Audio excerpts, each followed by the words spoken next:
हरे कृष्णा मित्रों, राधे राधे। व्रज यात्रा का नए एपिसोड में स्वागत है आप सभी का। व्रज यात्रा में आज हम आपको लेकर आए हैं नंदगांव में। आज का वीडियो बहुत ही खास होने वाला है, क्योंकि आज की इस वीडियो में हम आपको संपूर्ण नंदगांव के प्रमुख तीर्थस्थलों के दर्शन कराने वाले हैं।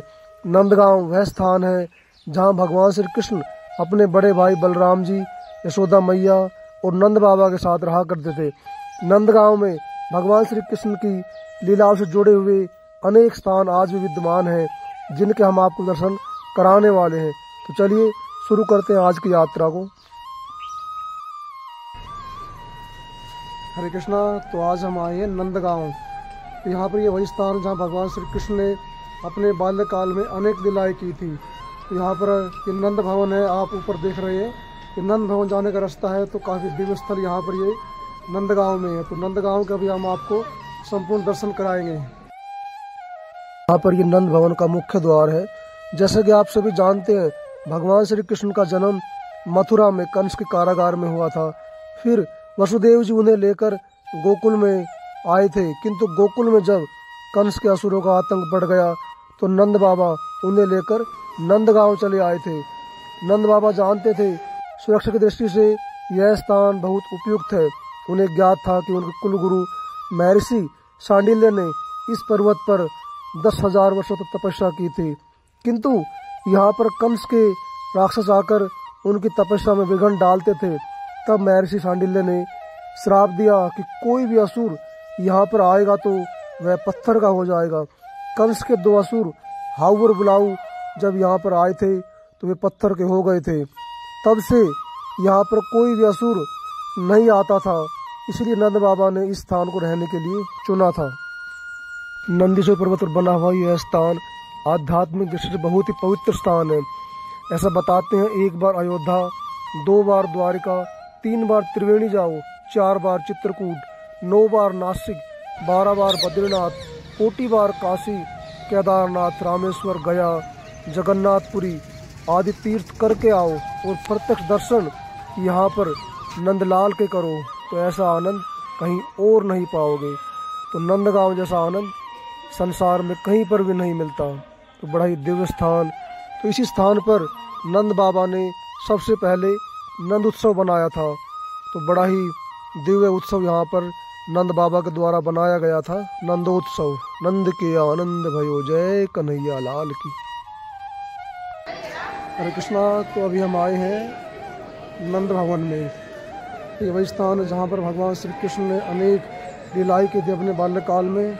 और नंद बाबा का ये भवन है, तो आप देख सकते हैं, काफ़ी विशाल, काफ़ी सुंदर यहाँ पर ये नंद भवन है। चलिए मंदिर के अंदर चलते हैं और दर्शन करते हैं यहाँ भगवान के कौन से विग्रह स्थापित है। तो यहाँ पर आप मंदिर की दीवारों पर देख सकते हैं भगवान की अनेक लीलाओं के दर्शन हमें यहाँ पर चित्रों के माध्यम से हो रहे हैं। यहाँ मंदिर में हमें दर्शन होते हैं यशोदा मैया, नंद बाबा, रोहिणी मैया, राधा रानी, भगवान श्री कृष्ण और उनके बड़े भाई बलराम जी के। तो यहाँ पर बड़ा ही दिव्य स्थल यहाँ पर नंदगांव में। तो इस मंदिर में राधा रानी घूंघट में दिखाई देती है, क्योंकि यहाँ पर राधा रानी बहू के स्वरूप में यहाँ पर विराजमान है। यहाँ भगवान श्री कृष्ण और बलराम जी की प्रतिमा काले पत्थर की है। अमूमन बलदाऊ जी की प्रतिमा हर जगह गोरे रंग की होती है, केवल इस मंदिर में ही काले रंग की प्रतिमा है। यहाँ श्री कृष्ण और बलराम दोनों भाइयों के हाथ में बांसुरी है। ऐसे दिव्य दर्शन कहीं और नहीं देखने को मिल सकते। अपनी जगह से आगे सरकना, जो भगवान के घर की वृद्ध रज आपके कपड़ों में तन मन में लगेगी तो आपका वृंदावन ब्रज में आना सफल हो जाएगा। पापा मैया चले कन्हैया कह के आगे सबको चलना है। पापा पैया, पापा पैया, पापा पैया, पापा पैया, हले कन्हैया नहीं, पीछे वाले भक्त तो हिल रहे हैं। हिलोगे तो कैसे ब्रज का रज लगेगा? कपड़े गंदे नहीं होंगे। भगवान ने इस ब्रज की मिट्टी को खाके पवित्र किया, दाग लगेंगे नहीं, जन्म जन्म की साफ हो जाएंगे।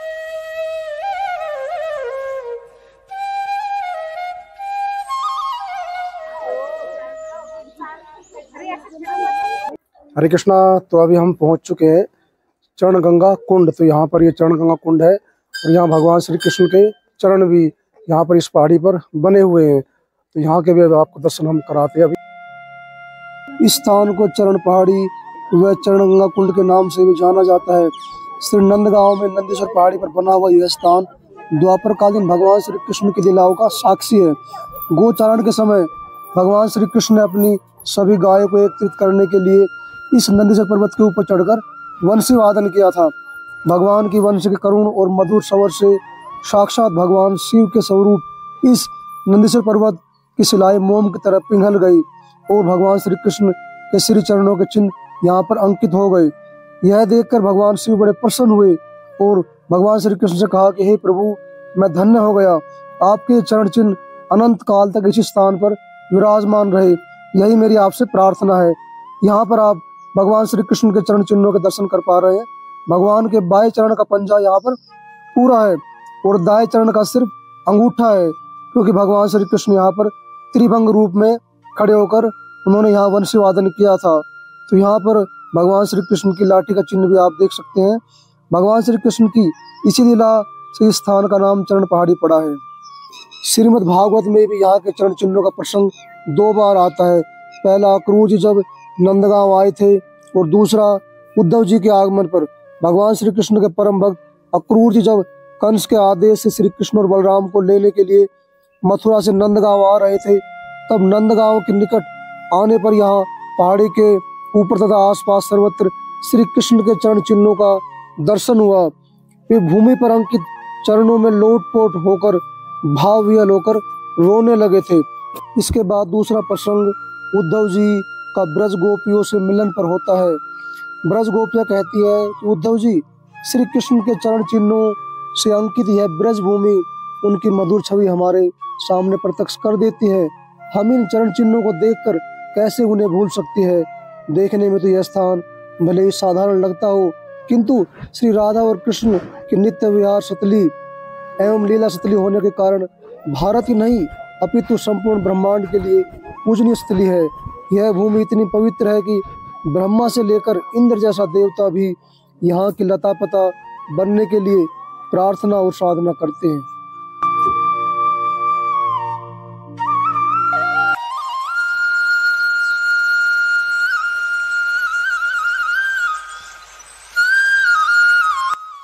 हरे कृष्णा। तो अभी हम आए हैं वृंदा कुंड पर।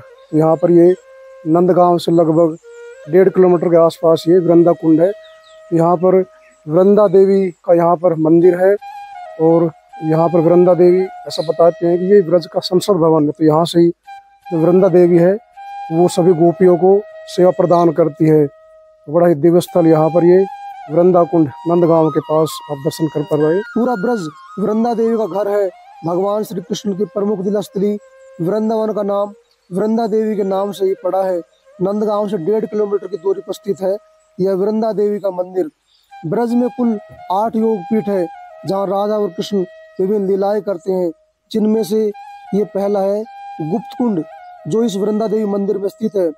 व्रज के राजा है भगवान श्री कृष्ण और व्रज की रानी है राधा रानी। तो व्रज में श्री राधा और कृष्ण की समस्त लीलाओं का नेतृत्व वृंदा देवी द्वारा ही किया जाता है। राधा और कृष्ण की दूसरी भेंट होती है राधा कुंड और श्याम कुंड पर। उसके बाद बैठक वृंदावन में राधा गोविंद मंदिर में और फिर भांडीर वन में, फिर सेवा कुंज में, फिर निधि वन, कोकिला वन, काम्य वन और धूमिल वन में होती है। ये व्रज के कुल 8 योग पीठ है, जिनमें से यह वृंदा कुंड पहला योग पीठ है। यहाँ पर आप श्री वृंदा देवी के दिव्य दर्शन कर पा रहे हैं। वृंदा देवी एक हाथ से आशीर्वाद दे रही है और दूसरे हाथ में एक कमल पुष्प है और उस कमल पुष्प के ऊपर एक तोता बैठा है। उस तोते का नाम है दक्ष। यह वृंदा देवी का तोता है जो समस्त ब्रज क्षेत्र की खबर वृंदा देवी तक पहुंचाता है। जय हो तुलसी महारानी की जय। वृंदाय तुलसी देवी प्रियाय केशव सच कृष्ण भक्ति प्रदेवी सत्यवती नमो नमः। वृंदा कुंड या वृंदा देवी मंदिर की क्या महिमा है और भगवान के यहाँ पर कौन कौन सी लीलाएं हुई है, इन सभी के विषय में यहाँ के सेवायत पुजारी से ही जानते हैं। बोलिए वृंदा देवी तुलसी महारानी की। हरे कृष्णा कृष्णा कृष्णा हरे हरे, हरे राम राम राम। जैसे बरसाना में राधा रानी, नंदगांव में ठाकुर जी रहते हैं परिवार की सहित में। नंदगांव से 1.5 मील की दूरी पे पश्चिम दिशा में वृंदा देवी विराजती हैं। तो आप ठीक पश्चिम दिशा में आप वृंदा देवी का दर्शन कर रहे हैं, क्योंकि ब्रज के राजा रानी है राधा कृष्ण और ब्रज की अध्यक्ष वृंदा देवी तुलसी महारानी। तो इस ब्रज वृंदावन को, इस ब्रज 84 को, उसको ठाकुर जी ने अपने हृदय से उद्गार किया, अपने हृदय से प्राकट किया। और राधा रानी ने वृंदा देवी को ब्रज की रज का तिलक करके कह दिया कि आप इस वृंदावन की, इस ब्रज की आप व्यवस्था संभालो। तो वृंदा देवी के नाम से इस ब्रज भूमि का नाम हुआ वृंदावन, क्योंकि वृंदा और तुलसी दोनों एक हैं। क्योंकि तुलसी महारानी के नाम से इस ब्रज भूमि का नाम वृंदावन है। तो इस वृंदावन में, इस ब्रज 84 कोष में 8 जगह योगपीठ हैं। योगपीठ यानी कि जहाँ श्री ठाकुर जी राधा रानी नित्य लीला करते हैं। तो उनमें से प्रथम लीला स्थली अब गुप्त कुंड का दर्शन कर रहे हैं। आपने रात्रि निधिवन में सुना होगा, रात्रि 9 बजे राधा रानी ठाकुर जी अपनी लीला करते हैं। तो सबसे जो प्रथम लीला स्थली वो वृंदा कुंड है।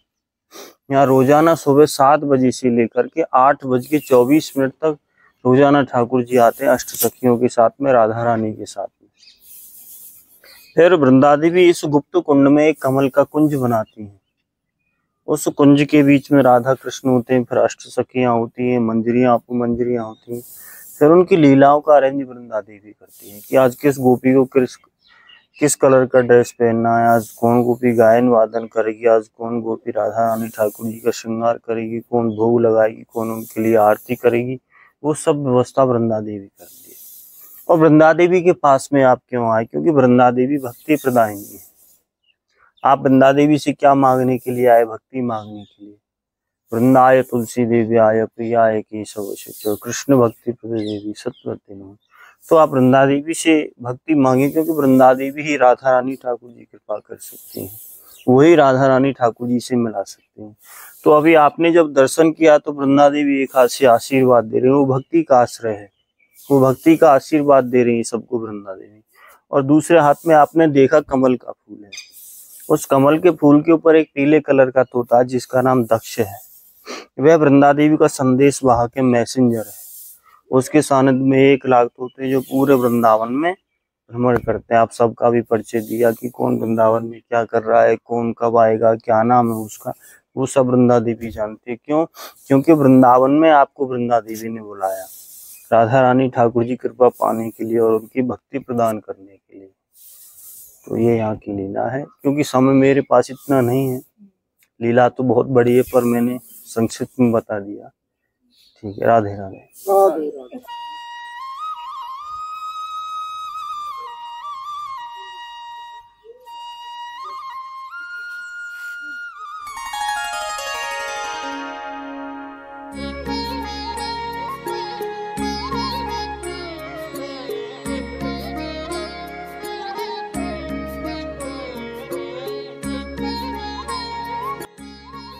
हरे कृष्णा। तो अभी हम पहुंच चुके हैं नंदगांव में पावन सरोवर। तो यहाँ पर ये पावन सरोवर के आप दर्शन कर पा रहे हैं। तो बड़ा ही दिव्य और अलौकिक स्थल यहाँ पर ये नंदगांव में पावन सरोवर है। पावन सरोवर ब्रज के द्वापरकालीन स्थानों में से एक है। इसके निर्माण के पीछे ऐसी मान्यता है, इसका निर्माण पावन नामक गोप ने कराया था। यह पावन गोप राधा रानी के प्रमुख सखी विशाखा के पिता थे। इसी पावन सरोवर का जल भगवान श्री कृष्ण अपनी गायों को पिलाते थे। इस कुंड में तीर्थराज प्रयाग भी स्नान करने के लिए आए थे। यहाँ पर श्री सनातन गोस्वामी की भजन सत्री भी बनी हुई है। और श्री चैतन्य महाप्रभु भी जब नंदगांव आए तो यहाँ पर इस स्थान पर उन्होंने स्नान किया था। बड़ा ही दिव्य स्थल यहाँ पर ये पावन सरोवर है।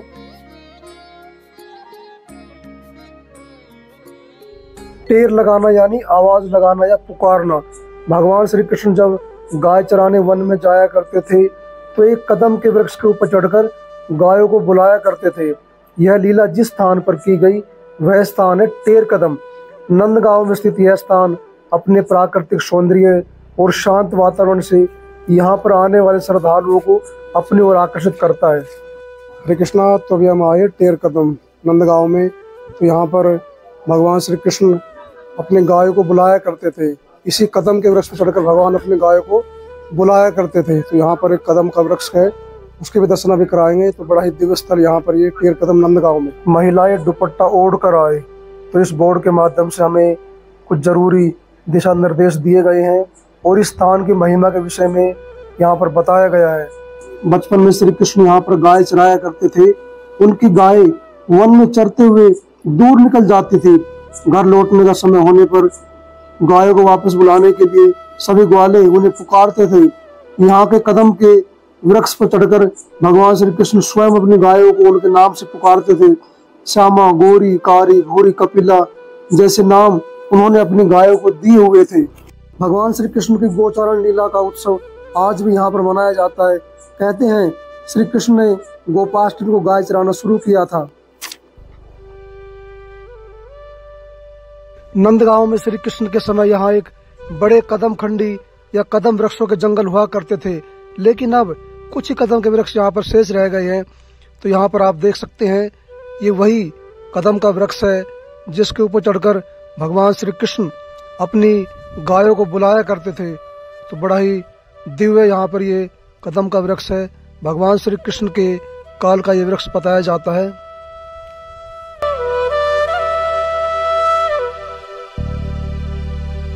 वैष्णव संप्रदाय के महान आचार्य व छठ गोस्वामी में से एक श्री रूप गोस्वामी जी ने यहाँ पर साधना की है। यहाँ पर उनकी भजन सतली बनी हुई है। रूप गोस्वामी के बड़े भाई सनातन गोस्वामी ने पावन सरोवर के तट पर साधना की थी। एक बार सनातन गोस्वामी अपने भाई रूप गोस्वामी से मिलने के लिए टेर कदम पहुंचे। अपने भाई को देखकर रूप गोस्वामी के मन में उन्हें खीर खिलाने का विचार आया, किंतु खीर बनाने की सामग्री न होने के कारण उन्होंने अपनी इच्छा को मन में ही दबा लिया। सनातन गोस्वामी संध्या वंदन के लिए गए, तभी एक ब्रज बालिका रूप गोस्वामी कुटिया में खीर बनाने की सामग्री लेकर पहुंच गई। रूप गोस्वामी को भजन करते देखकर उसने खीर बनाकर रख दी। सनातन गोस्वामी के आने पर रूप गोस्वामी ने उन्हें खीर भेंट की। खीर का स्वाद सनातन गोस्वामी चक्कर समझ गए कि यह कोई साधारण खीर नहीं है। इस खीर को बनाने वाली बालिका स्वयं राधा रानी थी। सनातन गोस्वामी ने रूप गोस्वामी को समझाया कि इस तरह की इच्छा कभी मन में नहीं लानी चाहिए, जिससे स्वयं राधा और कृष्ण को उनके लिए कष्ट उठाना पड़े। हम यहाँ पर सेवा करने के लिए आए हैं, न कि भगवान से सेवा लेने के लिए आए हैं। भगवान की इसी लीला से यहाँ पर हर रोज उनके भक्तों के द्वारा यहाँ पर खीर का भोग लगाया जाता है और खीर का ही प्रसाद यहाँ पर सभी को वितरित किया जाता है। दिन के समय भगवान श्री कृष्ण गोचारण लीला का आनंद लिया करते और शाम को इन कदम के वृक्षों पर चढ़कर बांसुरी की मधुर धुन से गायों को बुलाया करते थे। कई अन्य अवसरों पर श्री कृष्ण कदम के वृक्ष पर चढ़कर बांसुरी बजाकर गोपियों को रास के लिए बुलाया करते थे। तो यहाँ पर आप देख सकते हैं ये रास मंडल बना हुआ है। तो यहाँ भगवान श्री कृष्ण गोपियों के साथ रास किया करते थे। भगवान की गोचारण लीलाओं का स्मरण कराने के लिए यहाँ पर अनेक गाय भी बनाई गई है। तो यहाँ पर आप देख सकते हैं ये काफ़ी गाय भी बनी हुई है और जिनके भगवान ने नाम भी दिए हुए हैं। तो आप देख सकते हैं हरी, कारी, पीली, धुमरी, अनेक यहाँ पर गाय आप देख सकते हैं। तो बड़ा ही दिव्य स्थल यहाँ पर ये टेर कदम नंदगांव में।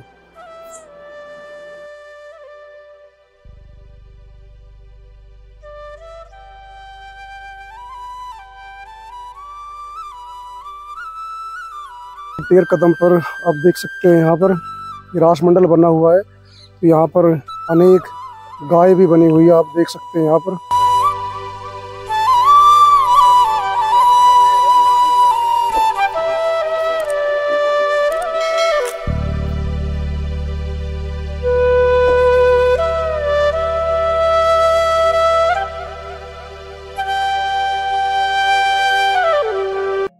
तो अभी हम पहुंच चुके हैं संकेत बिहारी जी के मंदिर में। सामने मंदिर का प्रवेश द्वार है। संकेत वन श्री राधा और कृष्ण की दिव्य लीलाओं का वह स्थल है जहां ब्रह्मा जी ने भगवान श्री कृष्ण और राधा रानी की लगन लिखी थी और इसके पश्चात उनका विवाह भांडीर वन में कराया था। इस संकेत गांव में राधा रानी की सखी माधवी का विवाह हुआ था और इसी स्थान पर माधवी सखी ने अपने शरीर का त्याग करके अगले जन्म में मीराबाई के रूप में जन्म लिया था। यह स्थान नंदगांव और बरसाना के बीच में स्थित है। आध्यात्मिक दृष्टि से यह स्थान राधा कृष्ण की भक्ति के लिए एक उत्तम स्थान है। तो यहाँ पर अनेक संत महात्माओं ने भगवान की भक्ति की है। तो मंदिर के दीवारों पर आप उन संत महात्माओं के दर्शन कर पा रहे हैं। यहाँ पर आप श्री संकेत बिहारी जी और राधा रानी के दिव्य दर्शन कर पा रहे हैं। इनकी बाई और दाई तरफ से चैतन्य महाप्रभु और श्री नित्यानंद प्रभु जी के दर्शन भी आप कर पा रहे हैं। इस स्थान की क्या महिमा है और यहाँ भगवान की कौन कौन सी लीलाएं हुई है, इसके विषय में यहाँ के सेवायत पुजारी के मुख से ही सुनते हैं।